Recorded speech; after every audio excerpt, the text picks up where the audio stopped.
Sickening Noises. In December 2016, a CIA officer checked into the American Embassy's health office in Havana suffering from nausea, headache, and dizziness.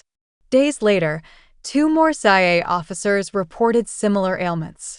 By late 2018, the number grew to 26 Americans and 13 Canadians experiencing nausea, hearing loss, vertigo, nosebleeds, and focusing issues. In all the cases, victims claimed that the symptoms were triggered by a strange noise they'd heard at their homes or hotel rooms. One person said the noise was high-pitched. Another described a beam of sound pointed into their rooms. Some insisted that the noise more closely resembled marbles rolling along the floor. The illnesses confounded medical experts. Doctors at the University of Pennsylvania who examined some of the victims diagnosed concussion-like symptoms but found no signs they'd suffered concussions. We know what you must be thinking. The Cuban government is up to something, right?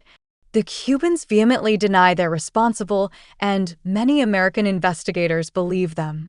That's because they still don't know who or what made the victim sick. Was it a new type of weapon? The CIA claims it doesn't know of any weaponry that could cause these symptoms. What about ultrasound?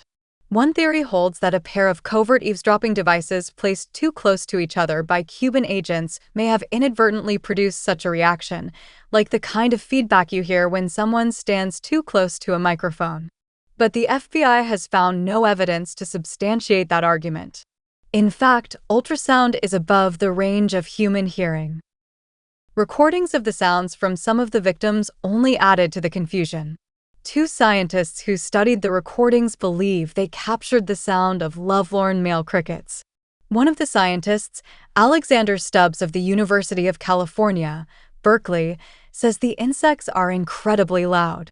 You can hear them from inside a diesel truck going 40 miles an hour on the highway. Still, the scientists had no idea why the sounds might lead to illness in humans. Maybe it was just nerves. Cuba is a high-threat, high-stress post, a former embassy official told ProPublica.org. Diplomats are warned that there will be surveillance. There will be listening devices in your house, probably in your car. For some people, that puts them in a high-stress mentality, in a threat anticipation mode. True, but then how to explain what happened in China? In May 2018, an American posted in the consulate in Guangzhou was diagnosed with the very same mystery illness. Ultimately, 15 Americans were evacuated. While the seemingly airborne cause of these